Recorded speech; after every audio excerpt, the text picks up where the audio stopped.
নতুন যৌবনে পা দেবে একটা কিশোরী মেয়ে, সে তার উতাল শরীর ধরে রাখতে পারে না। সে জানে না তার শরীরে এত জ্বালা ধরানো ঢেউ কোথা থেকে উঠছে, আর সে জ্বালা নেবাতে অল্প বয়সে ফল পাকানোর চেষ্টা করে। কিন্তু কি হবে যদি সময়ের জিনিস সময় না করা হয়, সময়ের আগে যদি সেই সব জিনিস করা হয়ে যায়? আর সে কি আদেও জানে সে কি করছে? সে তো এখন শুধু আনন্দের মতো। বন্ধুরা, আজকে আমরা দেখবো একটা সুন্দর স্টোরি মুভি যা আপনাদের শেখাবে সময়ের আগে কোনো কিছু ভালো নয়, আর অতিরিক্ত কৌতূহল আর সেই কৌতূহলের বশে করা কাজ সারা জীবনের যেন বিপদ ডেকে আনতে পারে। গল্পের শুরু হয় মীরা নামে এক 16 বছর বয়সী মেয়েকে দেখে, যে হিমাচল প্রদেশের একটি বোর্ডিং স্কুলে পড়ে। সে পড়াশোনায় খুব ভালো এবং সে স্কুলের সব নিয়ম কানুন মেনে চলত। তাই মীরা এখন স্কুলের হেড হিসেবে দায়িত্বে রয়েছে। সে তার সহপাঠীদের ইউনিফর্ম থেকে শুরু করে তাদের আচার আচরণ পর্যন্ত সবকিছুর উপর নজর রাখে, যেমন কেউ সঠিকভাবে স্কুল ড্রেস পরেছে কিনা, কে কার সঙ্গে কথাবার্তা বলছে, এই সব খেয়াল রাখে। আর এইসবের মধ্যে দিয়েই গল্পে এগিয়ে যায়। একদিন এই স্কুলে মীরা দেখা হয় এক ছেলের সঙ্গে যার নাম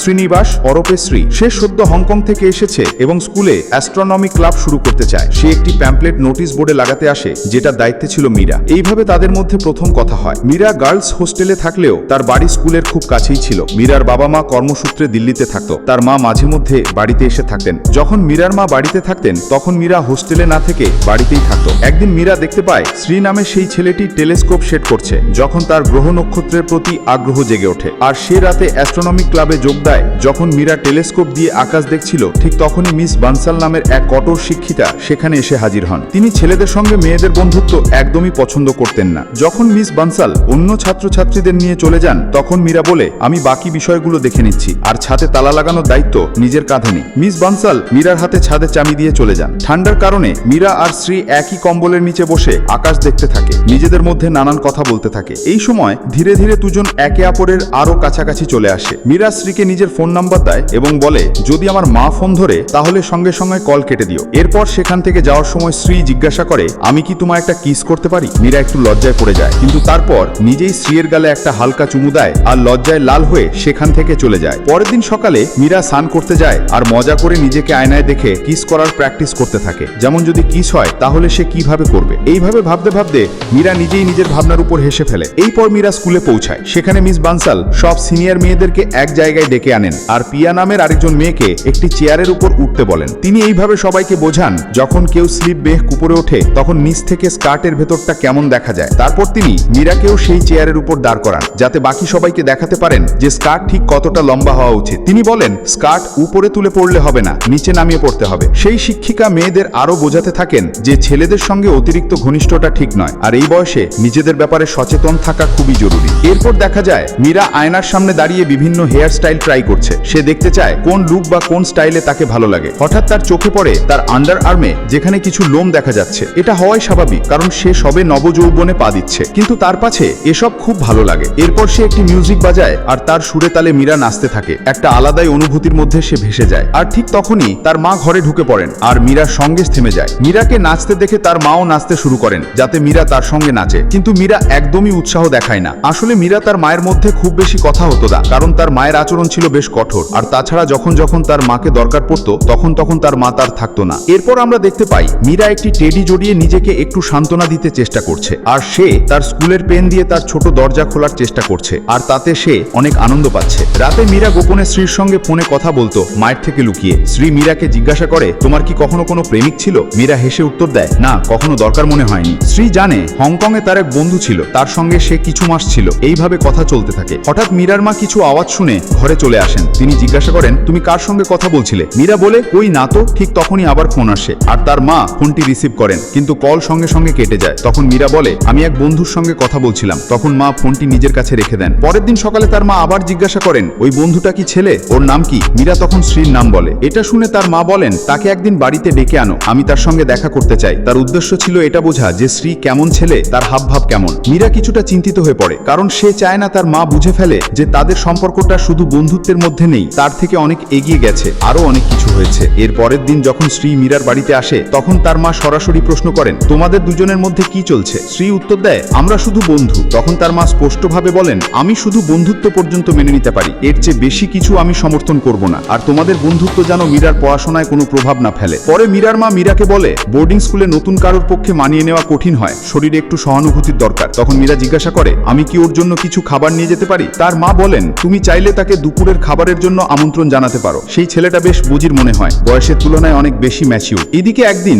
যখন স্কুলে মীরার প্র্যাকটিক্যাল ক্লাস ছিল, তখন কিছু ছেলে তার স্কার্টের নিচে দিয়ে উকি মারার চেষ্টা করে। ঠিক তখনই শ্রী সেখানে এসে পৌঁছায় আর মীরাকে সাবধান করে দেয়। সে বলে, বসার সময় একটু খেয়াল রেখো। কিছু ছেলে তোমার স্কার্টের দিকে বাজে দৃষ্টিতে তাকাচ্ছিল, কিন্তু কেন জানি মীরার এসব ভালোই লাগছে। আর সেই ছেলেদের মধ্যে একজন ছিল হার্দিক, যে মীরাকে পছন্দ করত। এরপর একদিন হার্দিক একটি গোলাপ ফুল আর একটি কার্ড নিয়ে মীরার সামনে আসে আর নিজের মনের কথা জানায়, কিন্তু মীরা স্পষ্টভাবে না বলে দেয়। হার্দিক রেগে গিয়ে সেই ফুল আর কার্ড মীরার দিকে ছুঁড়ে ফেলে এবং সেখান থেকে চলে যায়। মীরাও সেই জিনিসগুলো উঠিয়ে নিয়ে নিচে ফেলে দেয়। এরপর মীরা দেখে তার বন্ধু প্রিয়া একজন ছেলের সঙ্গে কথা বলছে। স্কুলের হেড হিসাবে মীরার উচিত ছিল ওকে থামানো, কিন্তু সে এমনটা করে না, কারণ সে নিজেও শ্রীর সঙ্গে কথা বলতো, তাই সে কিচ্ছু বলেনি। ধীরে ধীরে মীরা ও শ্রী একে অপরের আরো কাছাকাছি আসতে শুরু করে। তারা সায়েন্স ল্যাবে লুকিয়ে লুকিয়ে একে অপরকে চুমু খায়। এটাই ছিল তাদের প্রথম শারীরিক ঘনিষ্ঠতা। প্রথম পুরুষের ছোঁয়া পেয়ে মীরার সমস্ত শরীর কেঁপে ওঠে, তার খিদে আরো বেড়ে যায়। একদিন শ্রী মীরার বাড়িতে লাঞ্চে আসে। মীরা তাকে বলে, ভালো করে খেও আর মাকে সাহায্য করো, তাহলে মা খুশি হবেন। আসলে মীরা চায় তার মা যেন শ্রীকে পছন্দ করে। খাবার সময় শ্রী মীরার মাকে জিজ্ঞাসা করে, আপনি যখন স্কুলে পড়তেন তখন সেখানকার পরিবেশ কেমন ছিল? মীরার মা বলে, তখন ছেলেদের স্কুল আর মেয়েদের স্কুল আলাদা ছিল। তারা শুধু স্পোর্টস ডে আর টিচার্স ডেতে ছেলে মেয়ে একে অপরের সঙ্গে দেখা করত। এই কথা শুনে সে অবাক হয়ে বলে, পুরো বছরে মাত্র 2 বার? এই কথাই মীরার মা একটা পুরনো গল্প বলেন। তিনি বলেন, একটা ছেলে আমাকে খুব পছন্দ করত। একদিন সে চুপি চুপি আমাদের হোটেলের ভ্যানে উঠে পড়েছিল। সে আমাকে প্রপোজ করতে চেয়েছিল, কিন্তু ঠিক তখনই বৃষ্টি শুরু হয় এবং সে ধরা পড়ে যায়, আর আমিও তাকে না বলে দিই। পরের দিন মীরা স্কুলে যায় আর সে দেখে কিছু ছেলে যখন মেয়েরা সিঁড়ি বেয়ে উপরে উঠছিল, তখন তাদের নিচের ছবি তোলার চেষ্টা করছিল। হার্দিকও ছিল সেই গ্রুপে। মীরা সোজা গিয়ে মিস বানসালের কাছে অভিযোগ করে। মিস বানসালও বলেন, এই কারণেই তো আমি বলি ইউনিফর্ম ঠিকভাবে পরা উচিত আর মেয়েদের সচেতন হয়ে চলাফেরা করা উচিত। তখন মীরা প্রশ্ন করে, তাহলে কি আমরা কিছুই করতে পারি না? বানসাল উত্তর দেন, এই বিষয়গুলো উপেক্ষা করাই ভালো। সব জায়গায় সবসময় নজর রাখা তো সম্ভব নয়। মীরা বলে, ওদের সাসপেন্ড করে দিলে কেমন হয়? বানসাল বলেন, তা একটু বেশি হয়ে যাবে। আমি প্রিন্সিপালের সঙ্গে কথা বলবো, তুমি মেয়েদের বোঝাও। এদিকে মীরার বাবা এখন বাড়িতে আছেন, তাই প্রতিদিন রাতে তাদের পারিবারিক আলোচনা হয়। একদিন মীরা ও তার মা শপিং এ যান, তো তার মা মীরাকে একটা নতুন ড্রেস কিনে দেন, যা মিয়ার কাছে একটু বেশি বোল্ড মনে হয়, যা তার ফিগার স্পষ্টভাবে ফুটিয়ে তুলছে। কিন্তু তার মা বলেন, তোমার গায়ে এটা দারুণ মানিয়েছে। কিছুদিন পর আবার শ্রী মীরার বাড়িতে আসেন। অজুহাত পড়াশোনার হলেও আসল উদ্দেশ্য ছিল একে অপরের সঙ্গে সময় কাটানো, একে অপরের ছোঁয়া পাওয়ার উত্তেজনা। তার মা বলেন, তোমরা পড়াশোনা করো আর দরজাটা খোলা রেখো। তারপর তিনি নিচে চলে যান। মীরা ও শ্রী একসঙ্গে পড়তে শুরু করে। বই খোলে, কিন্তু পড়ার চেয়ে তাদের মন একে অন্যের দিকেই বেশি ছিল। শ্রী মীরার হাত ধরে। ধীরে ধীরে তারা আরো কাছাকাছি আসতে থাকে। সে আরো কাছে আসার চেষ্টা করে। মিয়া তাকে থামিয়ে দেয়। তখন শ্রী জিজ্ঞাসা করে, কেন, কি হয়েছে? মীরা একটু লজ্জা পেয়ে ধীরে ধীরে বলে, আমি পুশ আপ ব্রা পরেছি কারণ আমার মনে হয় আমার পম্পম গুলো একটু ঢিলে ঝুলে গেছে। শ্রী হেসে বলে, এতে কিছু যায় আসে না। তুমি যেমন আছো, তোমার যা আছে আমার কাছে সবটা পারফেক্ট। প্রতিটা মেয়ের এমন একজন সঙ্গী থাকা উচিত যে তাকে সে যেমন ঠিক তেমন ভাবেই তাকে ভালোবাসবে। শ্রীর কথা মীরার হৃদয় ছুঁয়ে যায়। তারা একে অপরকে জড়িয়ে ধরে এবং ভালোবাসায় একে অপরকে চুমু খায়। কিন্তু মুহূর্তটা যত এগোতে থাকে মীরা একটু অস্বস্তি বোধ করতে থাকে, কারণ এরকম অনুভূতি তার জীবনে প্রথম। সে হেসে বলে, চল একটু পড়াশোনা করি, তারপর আবার এসব করা যাবে। তখন শ্রীর মনটা খারাপ হয়ে যায়। সে বলে, আমি একটু ব্রেক নিচ্ছি, আর সে নিচে চলে যায়। সামনে খাবার, খিদেও পেয়েছে কিন্তু খেতে পারছে না। সব ছেলেরই মন খারাপ হয়ে যাবে। কিছুক্ষণ পর মীরা নিচে থেকে কথাবার্তার আওয়াজ শুনতে পায়। সে দেখে তার মা ও শ্রী কথা বলছে। তার মা শ্রীকে বলছিল যে আমারও লাভ ম্যারেজ হয়েছিল, স্কুল সময় প্রেম ছিল সেটা। তিনি আরো বলেন,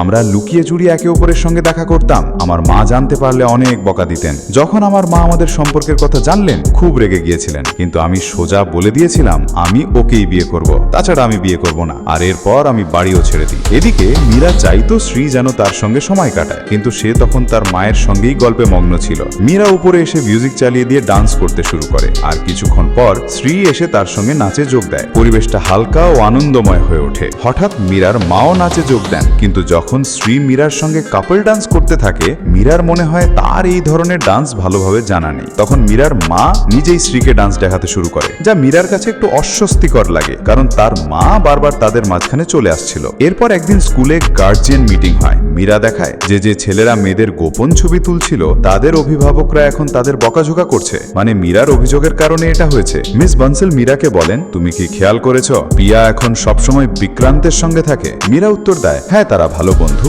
মিস বানসাল বলেন, বন্ধুদের নিয়মে রাখা কঠিন, কিন্তু তোমাকে নিরপেক্ষ থাকতে হবে। যদি ছেলেটা ভালো না হয় তাহলে প্রিয়াকে বোঝাও আমি চাই না তার পরিবারের সঙ্গে কথা বলতে, তাদের সব জানাতে। এরপর দেখা যায় মীরা ও শ্রী একসঙ্গে ইন্টারনেট ক্যাফেতে যায়। তারা সেখানে যায় শারীরিক সম্পর্ক সম্পর্কে জানার জন্য। এইসব করার জন্য কি কি বিষয় জানা জরুরি, কিভাবে নিজেদের নিরাপদ ও সচেতন রাখা যায়। মীরা চায় যদি জীবনে কখনো এমন কোনো মুহূর্ত আসে তাহলে সে যেন প্রস্তুত থাকে এবং সবকিছু নিরাপদ এবং বুঝে শুনে হয়। এরপর মীরা বাড়ি আসে এবং নিজের জিজ্ঞাসা ও কৌতূহল নিয়ে জামা কাপড় সরিয়ে মীরা আয়নার সামনে দাঁড়িয়ে নিজের শরীরকে গভীরভাবে দেখতে থাকে। সে লক্ষ্য করে তার শরীরে কি কি পরিবর্তন ঘটেছে। একদিন মীরা বলে যে সে প্রিয়ার সঙ্গে সিনেমা দেখতে যাচ্ছে। সে তখন একটি শর্ট স্কার্ট পরেছিল। এটা দেখে তার বাবা একটু চিন্তিত হয়ে বলেন, এরকম পোশাক পরে বাইরে যাওয়া কি খুব দরকার? আর সিনেমা তো বোর্ড পরীক্ষার পরেও দেখা যায়। মীরা হেসে জবাব দেয়, বাবা এটা তো মাত্র 3 ঘন্টা সিনেমা, তারপর আবার পড়াশোনায় পুরো মন দেব। বন্ধুরা আজ এই পর্যন্তই। আমার গলার ভয়েস শুনে নিশ্চয়ই বুঝতে পারছো আমার শরীরটা কতটা খারাপ, তাই একসঙ্গে পুরো ভিডিওটা তৈরি করতে পারলাম না। তো কিন্তু চিন্তার কোনো কারণ নেই, পার্ট 2 শীঘ্রই আসছে।